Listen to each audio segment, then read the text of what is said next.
Oke, langsung aja kita bahas materi kali ini. Pernah kepikiran nggak sih, gimana persisnya Vladimir Putin mengubah Rusia pasca Perang Dingin yang dulu sempat dianggap lemah dan terisolasi, jadi kekuatan global yang benar-benar tangguh? Nah, dokumenter yang jadi dasar bahasan kita hari ini nunjukin sebuah rahasia yang blak-blakan banget. Intinya, Putin sangat cerdik memanfaatkan titik buta dan keraguan dari negara-negara barat. Coba perhatiin kutipan ini. Pidato Putin di Konferensi Keamanan Munich tahun 2007, ini tuh ibarat pistol penanda mulainya perlombaan. Di sini, Rusia secara terang-terangan dan frontal nolak tatanan dunia yang disetir sama Amerika Serikat. Sumber materi kita nyatat kalau banyak pengamat ngelihat momen ini sebagai deklarasi awal Perang Dingin baru. Putin ngerasa dikhianati, dan dari titik inilah dia mulai ngebangun Rusia lagi sebagai kekuatan yang mandiri, otonom, dan pastinya nggak mau tunduk sama aturan main barat. Terus pertanyaannya gini, gimana caranya nantang barat tanpa punya anggaran militer raksasa? Jawabannya, peperangan hibrida. Ini taktik yang cerdik banget buat bikin tangan negara tetap kelihatan bersih di atas kertas. Jadi, ketimbang ngirim tentara resmi, mereka pakai pasukan bayangan atau tentara bayaran kayak grup Wagner. Dengan cara ini, Rusia bisa ikut campur secara politik dan militer, ngamanin aset, tapi tetap punya ruang buat cuci tangan, alias menyangkal keterlibatan mereka. Plus, ini juga ampuh buat ngehindarin kemarahan warga di dalam negeri kalau sampai ada korban jiwa. Waktu musim semi Arab meledak di tahun 2011, ada kekosongan kekuasaan yang luar biasa besar di sana. Nah, di tahun 2015, saat negara-negara barat masih mikir-mikir, ragu, dan terlalu fokus sama pertimbangan moral, kebanyakan karena takut ngulangin blunder di Libya, Rusia malah ngelihat peluang emas. Secara tiba-tiba di bulan September tahun itu, mereka meluncurkan intervensi militer dan udara besar-besaran demi nyegah pergantian rezim. Buat Moskow, punya otokrat yang bikin keadaan stabil itu jauh lebih mending daripada kekacauan yang nggak bisa ditebak. Taktik Rusia di wilayah ini benar-benar ngeliatin tingkat pragmatisme yang ekstrim. Moskow dengan pintarnya ngegabungin kekuatan militer udara yang brutal sama pasukan bayaran di darat yang statusnya gampang banget disangkal. Mereka manfaatin kebingungan diplomasi barat. Rusia tuh nggak peduli soal milih teman berdasarkan ideologi demokrasi. Mereka murni negosiasi secara pragmatis sama siapa aja, mulai dari Iran, Arab Saudi, Turki, sampai Israel. Fleksibilitas ini sukses nyulap Rusia jadi pemain utama di Timur Tengah, seakan-akan cuma dalam waktu semalam. Lihat deh tabel pertukaran transaksional ini. Jelas banget kan? Saat negara-negara barat kayak Prancis atau Amerika Serikat nawarin bantuan, tapi sambil nuntut reformasi demokrasi atau HAM, Rusia datang bawa tawaran yang jauh lebih simpel, keamanan absolut buat para otokrat. Imbalannya, akses langsung ke kekayaan mentah.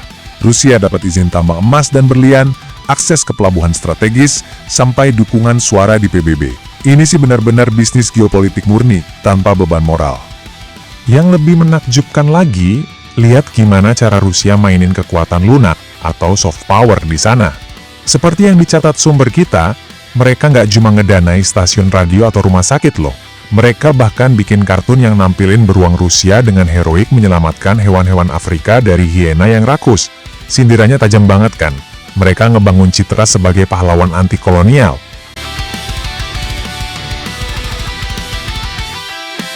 ...45 hari. Selama rentang waktu pertempuran berdarah inilah, Putin pada dasarnya cuma berdiri dan ngawasin keadaan. Dia dengan dinginnya ngebiarin pasukan Azerbaijan yang dibackingi Turki ngehajar Armenia yang notabene secara historis adalah sekutu pertahanan Rusia. Putin milih buat nunggu, nahan diri dari intervensi, dan baru bertindak tepat ketika momennya benar-benar matang biar Rusia bisa masuk jadi satu-satunya penyelamat. Dan emang itulah yang dia lakuin. Tiba-tiba aja dia ngirim 2.000 pasukan penjaga perdamaian Rusia dalam semalam buat ngebekuin konflik itu secara sepihak. Lewat satu langkah tegas ini, Putin gak cuma sukses ngeblokir total ekspansi Turki di Kaukasus, tapi dia juga memaksa Armenia dan Azerbaijan buat balik bergantung 100% sama Moskow demi kelangsungan hidup negara mereka. Dia kembali memposisikan dirinya sebagai wasit absolut di halaman belakangnya sendiri. Perbedaannya benar-benar mencolok. Dokumenter kita nyimpulin kalau Rusia itu bisa dengan cepat memperluas pengaruh globalnya justru karena mereka mengeksploitasi keraguan-raguan dan pendekatan moralistik dari kebijakan luar negeri Barat. Jadi pas negara Barat masih sibuk mikir, nuntut soal demokrasi, dan ragu-ragu buat intervensi militer resmi, Rusia gerak secepat kilat. Mereka manfaatin pasukan bayaran yang bisa disangkal, dan secara pragmatis memprioritaskan stabilitas penguasa autokrat lokal demi keuntungan mereka sendiri. Nah, inilah prinsip sejati dari pedoman geopolitik Rusia.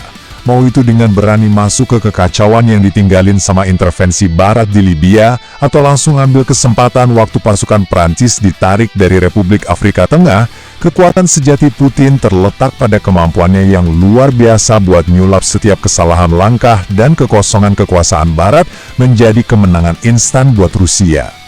Seperti yang digarisbawahi oleh dokumenter ini, motif dibalik semua kebijakan ekspansif ini tuh sebenarnya nggak cuma soal penguasaan wilayah baru. Ini adalah tanggapan yang sangat personal dan pragmatis terhadap apa yang dianggap Moskow sebagai penghinaan Barat pasca jatuhnya Uni Soviet. Ekspansi NATO dan diabaikannya kepentingan Rusia udah memicu apa yang disebut sumber tersebut sebagai luka narsistik. Sebuah harga diri nasional yang terluka parah yang sekarang dibalas dengan racikan kebijakan luar negeri yang mematikan. Kalau kita ingat lagi, betapa mengejutkan dan efektifnya strategi hibrida yang pragmatis ini bekerja, mulai dari panasnya pasir Suria, tambang emas di Afrika, sampai bekunya pegunungan Kaukasus, kita dihadapkan pada sebuah kenyataan baru. Papan catur global udah berubah total, dan aturan mainnya nggak lagi sama kayak 1 dekade lalu. Pertanyaannya sekarang, gimana cara sisa dunia ini bersiap buat ngadepin langkah mengejutkan selanjutnya dari sang beruang?